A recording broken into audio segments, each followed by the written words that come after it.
When you think of Shakespeare's great villains, who comes to mind? If you're like most people, you probably think of Iago, Richard III, and Aaron the Moor. They share some similarities. All clever, calculating, and cunning. Also, all male. As far as female Shakespearean villains, there aren't many. Most people could name Lady Macbeth and perhaps Tamara, Regan, and Goneril. But that's about it. Shakespeare didn't give us a lot to work with in the female villain department, which is why I would rewrite the tragedy of Hamlet, Prince of Denmark, with Queen Gertrude in the starring villain role. There's some evidence in the original text that Gertrude might not be just an unwitting accomplice in Claudius's plot. First, King Hamlet is murdered, and not only does Gertrude remarry quite quickly, she also urges her son to get over his father's death because, hey man, everybody dies. What she really says is, do not forever with thy veiled lid seek for thy noble father in the dust.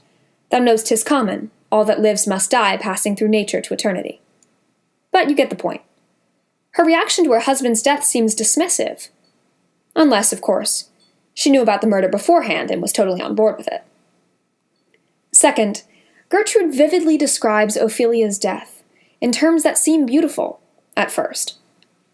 There is a willow grows aslant a brook that shows his hoar leaves in the glassy stream. There with fantastic garlands did she come of crowflowers, nettles, daisies, and long purples. Gertrude's incredibly detailed account of Ophelia's death begs the question. If she had enough time to recognize every flower Ophelia was holding when she drowned, wouldn't she have enough time to call for help?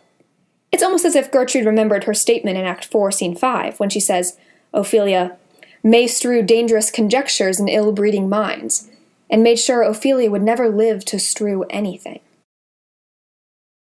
If I were to rewrite Hamlet, I would take inspiration from Margaret Atwood's short story Gertrude Talks Back, in which the queen finally gets the villain monologue she deserves.